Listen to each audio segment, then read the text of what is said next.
Glória a Deus. Amém, queridos. Quarta-feira eu iniciei uma mensagem a respeito da restauração do tabernáculo de Davi. E eu gostaria de continuar esta palavra. Hoje pela manhã, a pastora Vanessa trouxe uma palavra sobre estar revestido com a armadura de Deus. E eu creio que dentro deste processo que nos está sendo destacado pelo coração de Deus nesse tempo, é importante nós entendermos como funciona e como se dá a progressão desse processo na prática, na minha e na tua vida. E hoje eu estou aqui para liberar essa palavra sobre a tua vida. E em nome de Jesus, esta palavra que é capaz de dividir a alma do espírito, as juntas e medulas,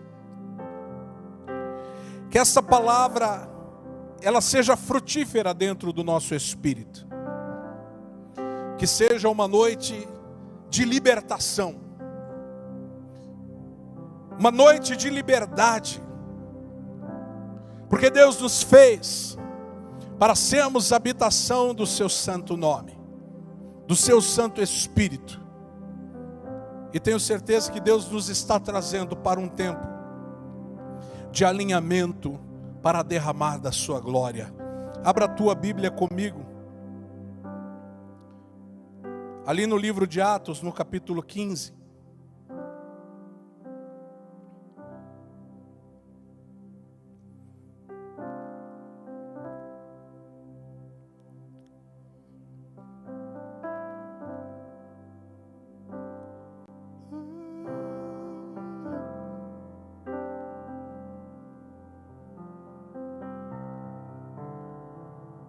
Atos no capítulo 15.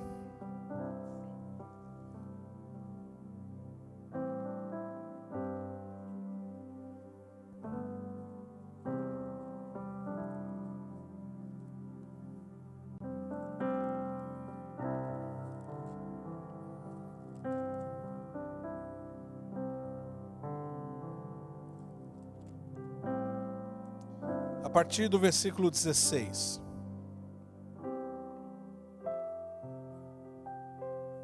Eu estava só adiantando aqui para passar aquilo que foi falado na quarta. Diz assim a palavra de Deus, Atos 15, 16. Depois disto, voltarei e reedificarei o tabernáculo caído de Davi. Reedificarei as suas ruínas e o restaurarei, para que o restante da humanidade busque o Senhor, juntamente com todos os gentios sobre os quais tem sido invocado o seu nome, diz o Senhor, que faz estas coisas conhecidas desde os tempos antigos. Pai, obrigado por esta palavra. Usa-me com tua graça. Pela revelação do teu Espírito, alcança a tua igreja, os teus filhos. Eu abençoo o apóstolo Djalma, a pastora Mirna, sua família, André e Kemily, Tiago e Milena. Obrigado por esta família apostólica. Onde eles estiverem agora, que o Senhor os fortaleça, os dê graça, sabedoria, derrame sobre eles renovo. Ó Deus, força para correr, para avançar, para voar. Dê a eles asas como de águia. Em nome de Jesus, supra todas as necessidades, sejam elas naturais ou espirituais. Como igreja, nós os abençoamos todos os pastores, famílias, abençoamos toda a liderança, abençoamos também todas as famílias desta casa, em nome de Jesus e para a glória do teu santo nome, amém, amém. Querido, só para te encaixar dentro desse contexto, esse texto de Atos 15, ele é muito interessante, porque aqui está acontecendo, se você ler a partir do versículo 1, uma discussão sobre o que deveria ser aplicado, se a circuncisão ou a não circuncisão. Todo judeu deveria ser circuncidado. Mas agora, pelo fato da graça ter sido estabelecida, e os gentios, gregos, romanos, outros povos, se ajuntando ao povo judeu, Então começou uma discussão em Judeia, ou na Judeia, onde Paulo estava com Barnabé, a respeito disso. Deve ou não deve circuncidar? Então Paulo, ele ainda no início do seu ministério, sobe com Barnabé a Jerusalém, onde estavam Pedro, Tiago e João. E eles se reúnem naquele lugar para perguntar: e aí, o que é que nós fazemos? Circuncidamos ou não circuncidamos? E Pedro então diz: não é necessário circuncidá-los na carne, uma vez que eles podem ser circuncidados no coração. Foi isso que Jesus nos ensinou, foi isso que o Senhor nos ensinou, quando falava a respeito da inclusão dos povos, quando falava a respeito da graça manifesta. Então Tiago toma a palavra, para então completar aquilo que Pedro estava dizendo, e ele traz esse entendimento citando a profecia de Amós, que diz: depois disso, eu voltarei e reedificarei o tabernáculo caído de Davi, reedificarei as suas ruínas e o restaurarei, para que o restante da humanidade, esse é o propósito, para que o restante da humanidade busque o Senhor, para que o restante da humanidade busque o Senhor. Você e eu estamos inclusos nesta palavra. Deus viria para restaurar o tabernáculo, para nos incluir debaixo da graça ao seu povo. O tabernáculo de Davi, ele é muito importante na minha e na tua vida, porque ele significa, ou ele tipifica algo espiritual, que hoje somos nós, a morada de Deus, o lugar da habitação de Deus. E ele continua dizendo: juntamente com todos os gentios, sobre os quais tem sido invocado o meu nome, diz o Senhor, que faz estas coisas conhecidas desde os tempos antigos. Então a profecia de Amós, se repetindo na voz do apóstolo Tiago, declarando a vontade de Deus para a humanidade. Mas qual a importância desse tabernáculo? Sabe, querido, antes de pensar no tabernáculo, nós precisamos pensar porque Deus quer restaurar algo. Restaurar fala sobre voltar ao estado original. Restaurar fala sobre trazer a forma original, aquilo que perdeu a sua forma. E Deus tem falado muito ao meu espírito, e eu quero liberar essa palavra com muito amor e com muito temor, dizendo de antemão que eu amo a tua vida, mas que eu sou obediente ao Senhor, e essas coisas precisam ser trazidas para nos alinhar à sua agenda, a agenda dele, aquilo que ele precisa fazer sobre a terra. E não obstante, nós vivemos um tempo de tantas incertezas, e uma coisa que ficou tão evidente, não estou falando da nossa igreja local somente, é que as pessoas ainda não entenderam o seu propósito de vida. As pessoas estão perdidas, não sabem o que fazer. E absurdo sobre absurdo nós vamos vendo. Cada um quer expor a sua ideia, cada um quer expor a sua opinião. Mas nós não vivemos de opinião, nós vivemos de valores. Nós vivemos de princípios. Vivemos do que foi estabelecido por Deus na palavra. E sempre quando Deus fala sobre restaurar, é porque existe algo que está fora da sua forma. Quando Deus fala sobre restaurar, é porque existe algo que perdeu o seu propósito. Quando algo perde o seu propósito, ele deixa de ser útil. E quando ele deixa de ser útil, ele pode ser usado para qualquer coisa. Guarda isso no teu coração. Quando alguém perde o seu propósito, ele perde a sua utilidade. Deixa eu lhe dar um exemplo corriqueiro. Se uma geladeira passar a não resfriar mais os alimentos, o que você vai fazer com ela? Cozinhar a comida? Não. Não tem como.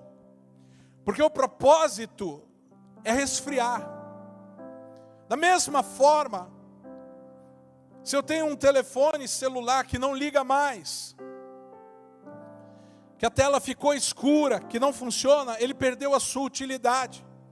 E quando ele perde a sua utilidade, ele serve para qualquer coisa. Voltando ao exemplo da geladeira, quando ela perde a sua utilidade de resfriar alimentos, ela passa a ser um armário de qualquer coisa. Eu já vi casas aonde aquele freezer que não se usa mais, porque hoje as geladeiras já vêm com freezer, a chamada duplex, né, Leandro? Antigamente não, né? Antigamente era geladeira e freezer, um do lado do outro. E porque o freezer se tornou inútil, então o pessoal começou a utilizar o freezer para guardar mantimentos. O freezer virou um armário. Agora eu lhe pergunto, o freezer foi feito para ser um armário?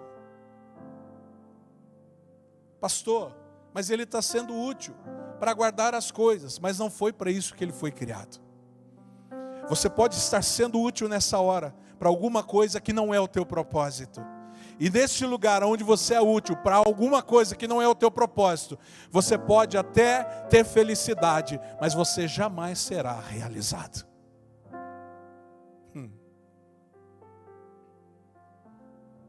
Por isso Deus vem restaurar. Se você ler o texto de Amós, no capítulo 9, aliás, eu te encorajo a ler esse texto, Amós capítulo 9, lê o texto todo. Você vai ver uma profecia de juízo. Deus está dizendo nesse texto que os juízos são inevitáveis. Por que os juízos são inevitáveis? Porque o homem colhe o que ele semeia. A humanidade se desvirtuou, irmãos. A humanidade se desviou de Deus. A humanidade tirou Deus das escolas. No lugar de Deus colocaram ideologia de gênero. No lugar de Deus colocaram safadezas. Colocaram ideologias humanas. Doutrinações humanas. Tiraram Deus das casas. As famílias se acostumaram a não orar mais. E estão querendo tirar Deus da tua vida. Porque este é o espírito do anticristo. Aquele que se levanta contra tudo que é de Deus. E não se engane, meu irmão. As coisas começam num lugar e sempre vão dar num lugar muito pior, muito mais profundo. Você começa a esfriar aqui, vai dar problema aqui, e depois vai dar problema aqui, até que você perca a tua fé, porque um abismo chama outro abismo. Então tiraram Deus de todas as coisas, estão cometendo todos os pecados que têm direito, querem satisfazer a sua carne a qualquer custo, querem legalizar abortos, querem legalizar casamentos homossexuais, querem liberar drogas. O homem está cada vez mais longe de Deus. Estão normalizando tudo que é de ruim, de horrível da humanidade. O pior do homem tem se aflorado. O egoísmo que você vê nas redes sociais, irmãos brigando, discutindo, debatendo, não, eu tenho razão, não, você tem razão. É melhor ter paz do que razão, irmão. É melhor ter Deus. E então o homem se afastou de Deus, e Deus já sabia disso, porque essa história ela é só uma repetição da jornada da humanidade. Deus resgatava o povo para perto. Vinha um tempo de alegria e paz. Então o povo se esquecia de Deus. O povo se desviava de Deus. Se misturava a povos idólatras. Passavam a festejar as festas dos idólatras. Passavam a cantar as músicas dos idólatras. Passavam a vestir as roupas dos idólatras, dos pagãos. Então Deus vinha com juízo. O povo se arrependia, voltava-se para Deus. vinha um tempo de paz e alegria. O povo se esquecia de Deus e voltava a mesma coisa. Sabe o que está acontecendo hoje? A mesma coisa. Nós não sabemos as questões básicas do Evangelho. Nós achamos que a adoração é um estilo musical.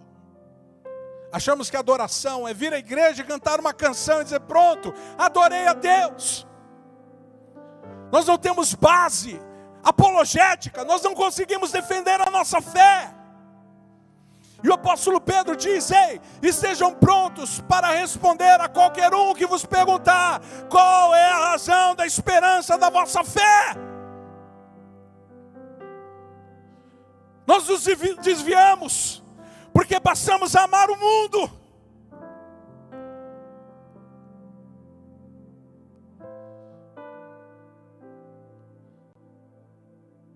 Alguns altares se tornaram altares de adúlteros, de ladrões.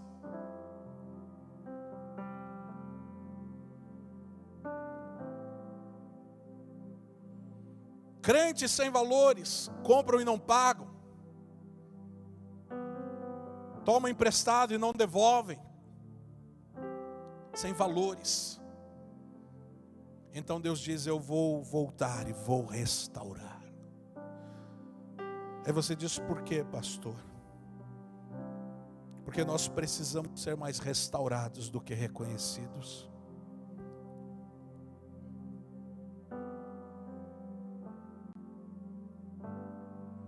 Princípios básicos foram perdidos. Isso dói nosso coração, irmão.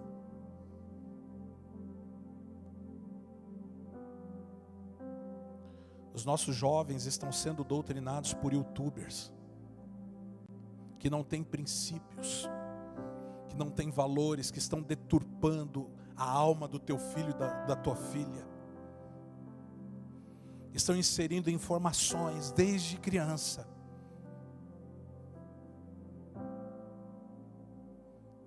E você é responsável por aquilo que eles veem. Deus te colocou como tutor do teu filho. Os filhos são herança do Senhor, mas você é o mordomo que foi feito para cuidar deles. Você precisa saber o que os teus filhos estão vendo. Você precisa pegar o celular e falar: hoje é o dia da inspeção. Eu quero ver que tipo de foto você está colocando no teu Instagram. Porque é um absurdo.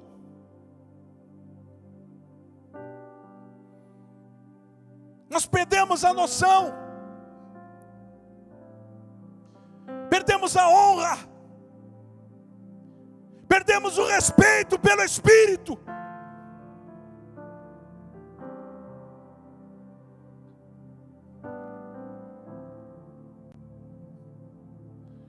E então o juízo de Deus vem. Pastor, o senhor está dizendo que é juízo de Deus? Estou!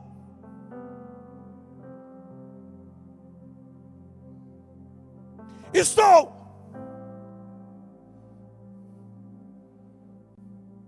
Porque Ele vem buscar uma noiva perfeita.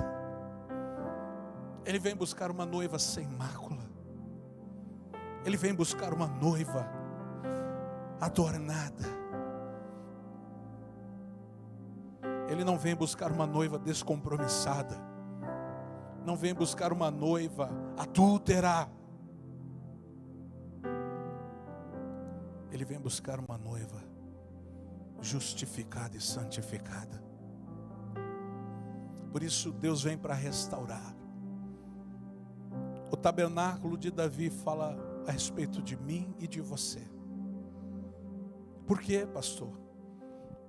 Porque o tabernáculo de Davi era o lugar onde Deus tinha prazer de habitar. E a minha pergunta para mim e para você nessa noite: Deus tem prazer de habitar em mim e em você? Deus pode habitar em mim e em você, irmãos?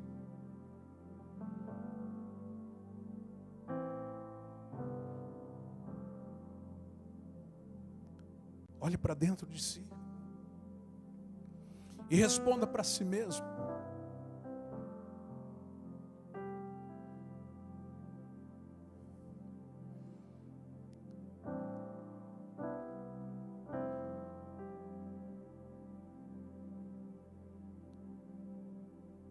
Aleluia. Nós precisamos ser transformados.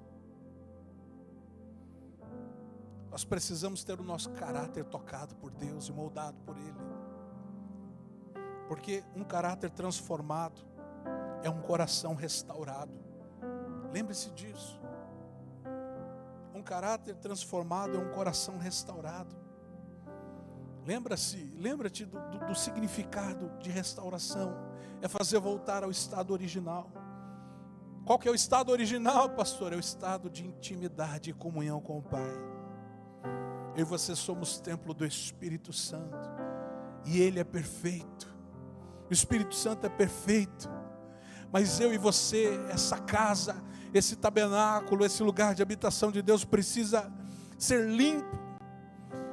Precisa ser preparado todos os dias para ser uma casa digna para abrigar alguém tão digno, tão santo, tão especial. Eu quero que você entenda esta palavra como uma palavra de amor.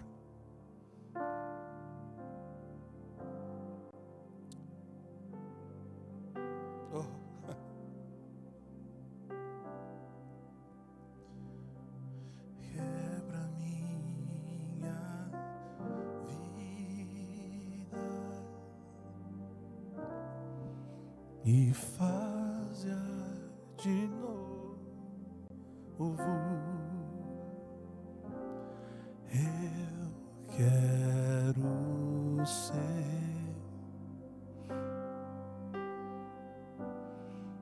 Eu quero ser um vaso novo.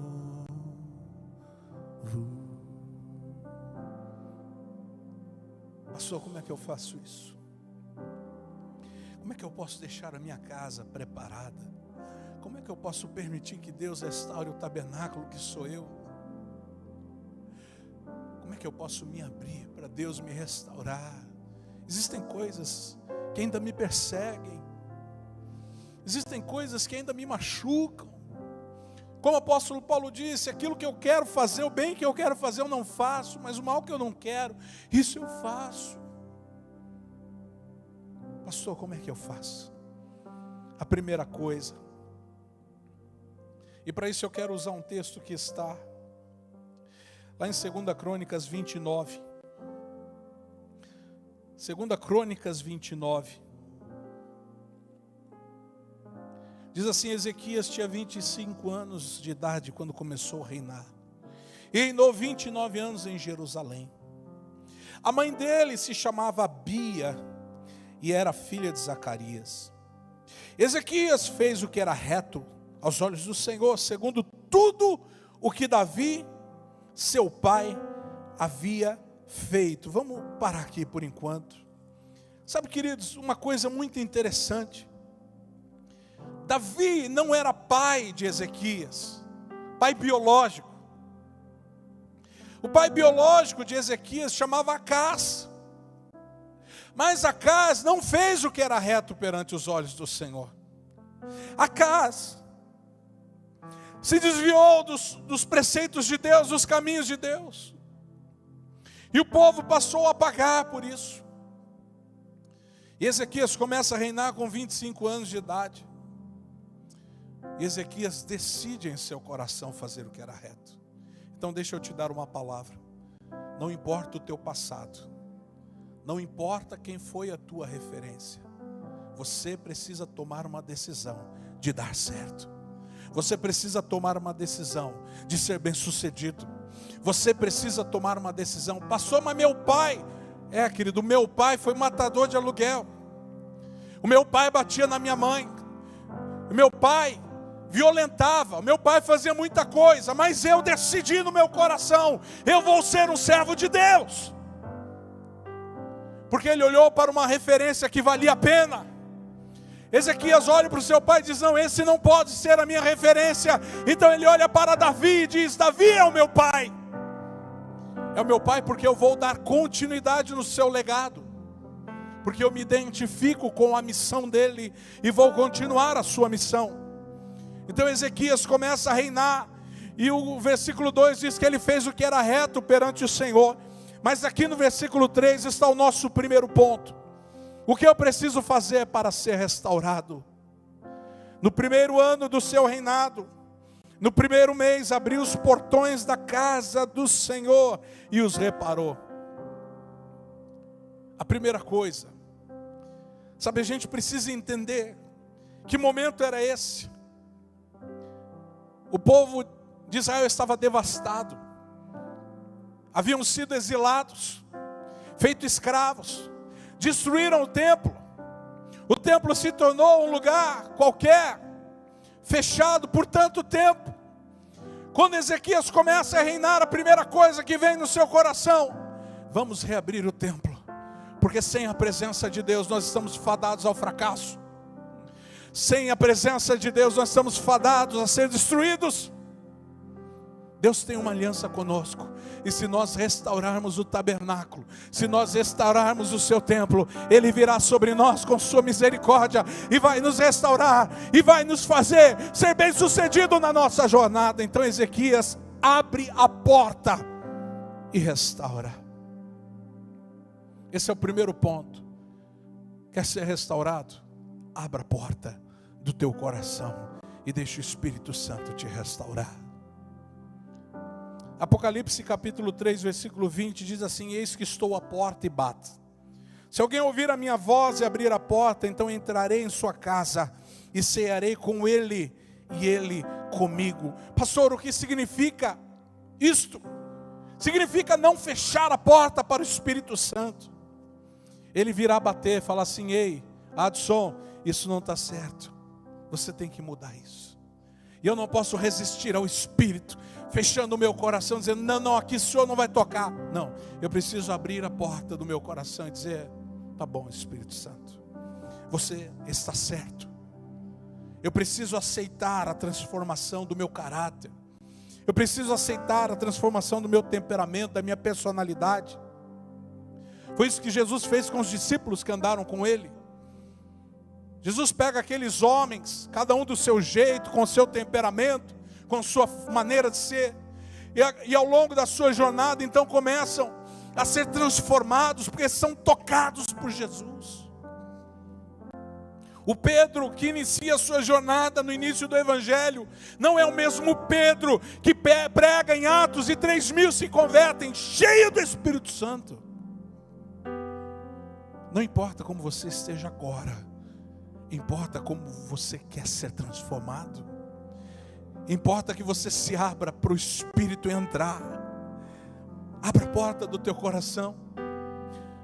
Diga: Espírito Santo, eu estou aqui. Tem muita coisa que precisa ser organizada. Tem muita coisa que precisa ser reparada. Por isso Ele vai incluir em você o fruto, que é amor, é gozo, é paz, é longanimidade, é benignidade, é bondade, fidelidade, é mansidão, é domínio próprio. Porque antes da adoração é necessário a restauração, irmão. Deus primeiro quer restaurar o lugar da sua habitação. Se talvez você esteja pensando: pastor, faz tempo que eu não sinto a presença de Deus. É hoje. Hoje é o dia de sermos transformados, amém? É tempo de eu e você reabrirmos as nossas portas. E algo muito importante que precisa ser falado: quando você não abre a porta para o Espírito, certamente você irá abrir para outra coisa.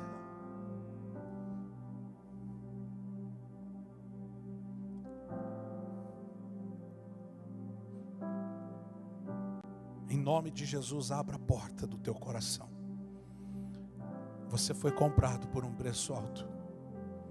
Esse templo é propriedade de Deus. Deixa o dono do templo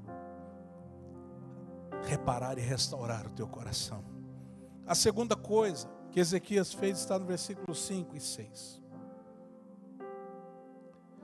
Ele disse: escutem, levitas, santifiquem agora a si mesmos e santifiquem a casa do Senhor, Deus de seus pais. Tirem do santuário tudo que é impuro, porque nossos pais foram infiéis e fizeram o que era mal aos olhos do Senhor, o nosso Deus, e o abandonaram, e desviaram o seu rosto do tabernáculo do Senhor, e lhe viraram as costas. Quando você começa a permitir que entulho vá entrando no teu coração, você começa a virar as costas para Deus, porque Deus não pode mais entrar num lugar que está ocupado. Segundo ponto, irmão, segunda coisa que eu e você precisamos fazer para restaurar o tabernáculo é confessar os nossos pecados. Faz quanto tempo que você não confessa o pecado? Todos nós pecamos, e destituídos da glória de Deus nós fomos. Mas aqui está claro, se você quer o tabernáculo restaurado, tem que tirar a imundícia do santuário. O que você tem visto? O que você tem ouvido? O que você tem falado? Aliás, deixa eu dar um conselho aqui, principalmente aos jovens: falem menos e escutem mais. Aquele que fala demais fala besteira. Quando vocês se tornarem um pouco mais velhos, vocês vão entender. Fala demais, erra demais. Fale de menos e escute mais. E assim você vai, de alguma forma, evitar muita dor e muito sofrimento na tua vida. Fale menos, escute mais. E confesse os pecados. Assim como diz Romanos capítulo 12, versículo 2. Transformar a nossa mente. Transformai-vos pela palavra a vossa mente. Porque existem aqueles pecadinhos que a gente vai guardando, são coisinhas de nada. Todo mundo faz, não tem problema. Não tem problema fazer também, todo mundo faz, não tem nada a ver. Todo mundo fala assim, ninguém está vendo. Um abismo chama o outro abismo. Receba essa palavra como uma correção do Senhor. Por amor. Igreja, precisamos confessar pecados. Confessando a Ele os nossos pecados, porque Ele é fiel e justo para nos perdoar e nos purificar de toda iniquidade. Eu vou correr aqui para a gente terminar. Terceiro ponto, versículo 7. Também fecharam os portões do pórtico, apagaram as lâmpadas. Terceiro ponto, mantenha a tua lâmpada acesa. Pastor, o que é manter a lâmpada acesa? É a prática da palavra, irmão. É a meditação da palavra. É buscar no Senhor respostas. É buscar no Senhor conhecê-lo. Mantenha sua lâmpada acesa. Porque lâmpada para os meus pés é a tua palavra e luz para os meus caminhos. A palavra, ela revela a pessoa de Deus e a palavra é o próprio Deus. Você vai encontrar Deus quando você buscá-lo e buscá-lo de todo o coração. Pastor, eu quero ouvir Deus e Deus não fala comigo. É um processo. Deus fala, mas você não pode ouvir. Você não pode ouvir porque você ainda não entende a linguagem dele. Você só vai conseguir entender Deus a partir do momento que você se aprofundar em conhecê-lo. Isso é muito sério. Se você não se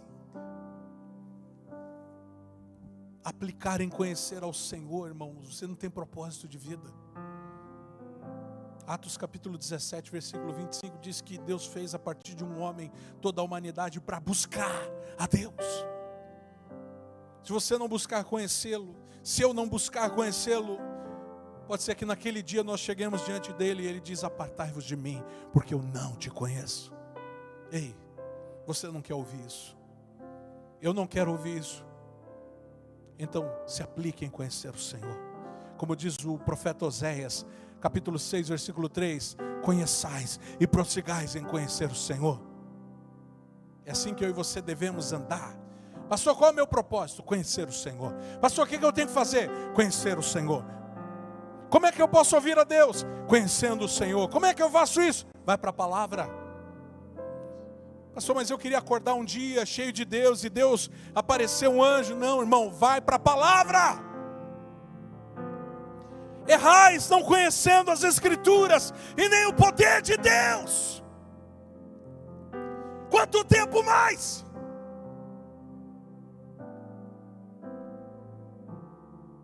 Quanto tempo mais? Eu e você vão ficar semanas sem meditar na palavra.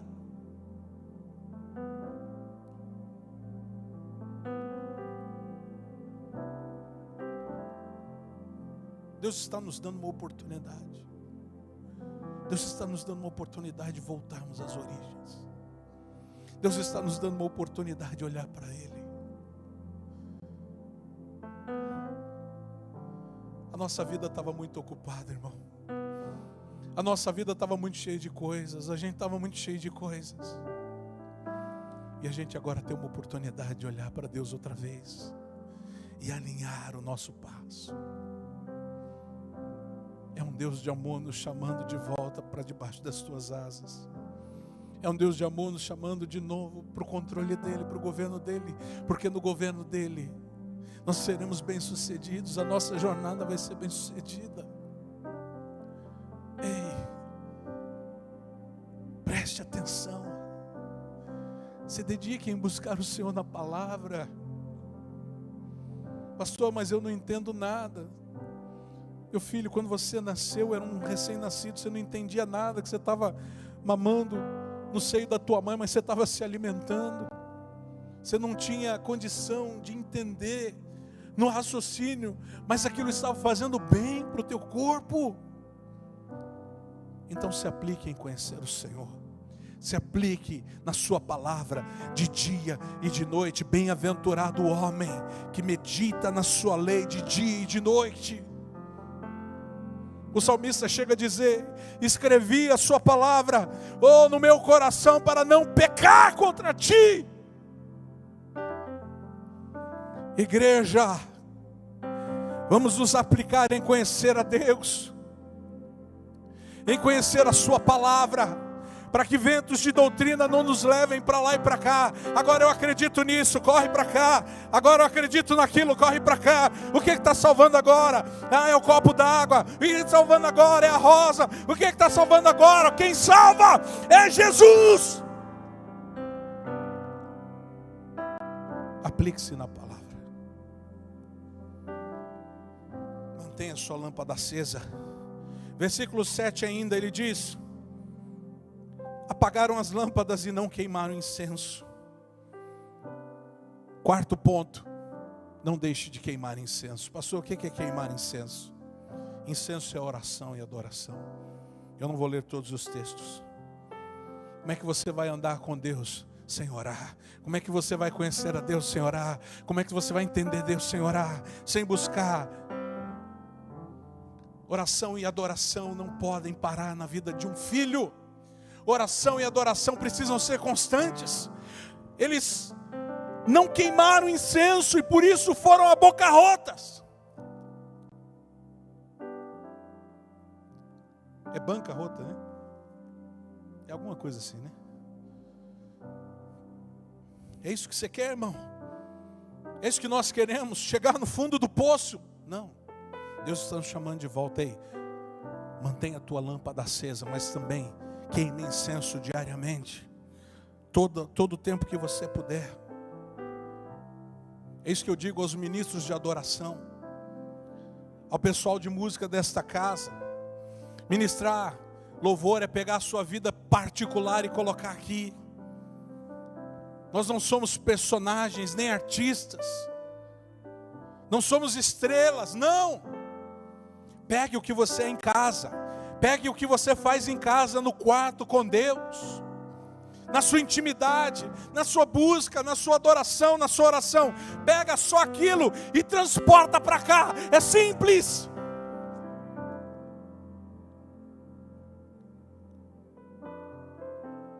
É simples.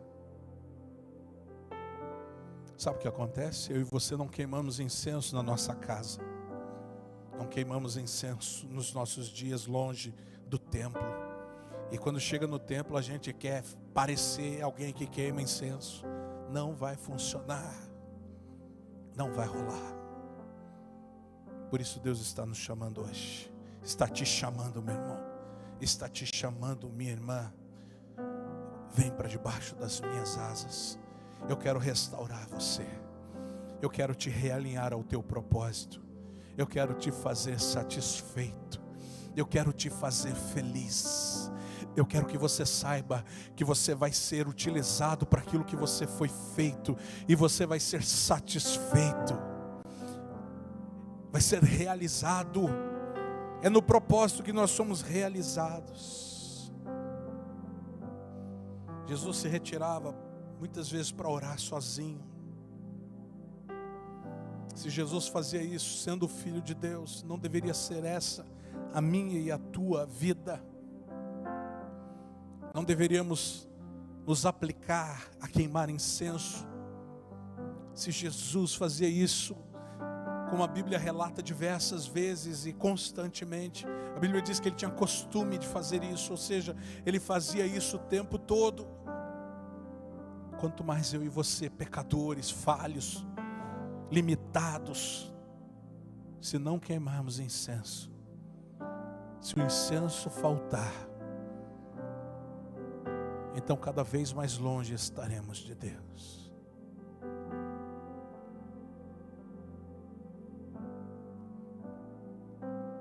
Aquele que ora não peca, mas aquele que peca não ora. Eu vou repetir. Aquele que ora não peca, mas aquele que peca não ora. Essa é a matemática da nossa carnalidade. E por fim, para concluir, querido, ainda no versículo 7, ele disse: nem ofereceram holocaustos no santuário, Deus de Israel. Quinta coisa que eu e você precisamos fazer para sermos restaurados como tabernáculo: constantemente oferecemos sacrifícios de louvor. Pastor, o que é sacrifício de louvor? Num tempo como esse, onde incertezas estão para lá e para cá, ninguém sabe muita coisa, é tempo de confiar, é tempo de adorar, é tempo de se entregar e confiar que Ele está no controle, que Ele é bom, que Ele é misericordioso, que a sua bondade dura para sempre. Sacrifício de louvor é se entregar sem reservas, é falar: Deus, isso é o meu tudo, isso é tudo que tenho, isso sou eu. Eu vou te louvar nos dias difíceis, eu vou te louvar nos dias bons, mas eu vou te louvar, eu vou te adorar, eu vou entregar como sacrifício a minha própria vida. Às vezes eu não tenho vontade de fazer isso, mas eu vou fazer contra a minha vontade, porque a carne milita contra o Espírito, e o Espírito milita contra a carne. Às vezes eu não tenho vontade de orar, mas eu vou orar. Às vezes eu não tenho vontade de ler a palavra, mas eu vou ler. Às vezes eu não tenho vontade de jejuar, mas eu vou jejuar, porque eu vou oferecer sacrifícios de louvor ao Senhor. Aleluia, aleluia. Oh Deus, eu quero então concluir esta palavra lendo o que está no versículo 10. Vou a partir do 9. Porque eis que os nossos pais caíram à espada, e por isso os nossos filhos e as nossas filhas e as nossas mulheres foram para o cativeiro, ou seja, tiraram tudo deles. Porque os pais desobedeceram ao Senhor, porque os pais não deixaram a lâmpada se apagar, porque os pais não ofereceram mais sacrifício, porque os pais fecharam a porta do templo e não se permitiram ser restaurados. Então levaram os filhos, levaram as filhas, levaram as mulheres, levaram tudo que eles tinham. Mas Ezequias, quando no primeiro dia, no primeiro ano do seu reinado, ele resolve reabrir o templo e restaurá-lo. Versículo 10 vai dizer: agora eu estou resolvido a fazer uma aliança com o Senhor Deus de Israel, para que o furor da sua ira se afaste de nós. Meus filhos, não sejam negligentes. Versículo 11: pois o Senhor os escolheu para estarem diante dele, para o servirem e para serem os seus ministros e queimarem incenso. Aleluia! Ezequias diz: eu estou resolvido. Viver a intimidade com Deus é uma decisão. As versões dizem: agora eu tomo uma decisão. Outras versões dizem isso: agora eu tomo a decisão. Outras versões como essa diz: agora eu estou resolvido. Tomou uma decisão, irmão. Sabe, Ezequias não esperou um momento de mover, não esperou uma conferência, não esperou um arrepio, não esperou aquele clima. Ele tomou uma decisão, ele disse: eu estou resolvido e eu vou fazer isso. E filhos, quer saber de uma coisa? Façam vocês também. Por quê?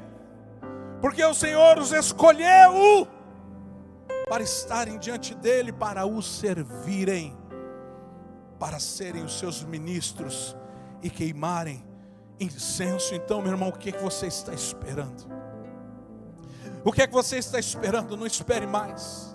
Tome uma decisão agora. Não espere mais um mover. Não espere mais uma conferência. Não espere a igreja voltar com os cultos públicos. Não espere uma noite de louvorzão. Não espere 24 horas de adoração. Não espere 24 horas de profecia. Tome uma decisão hoje.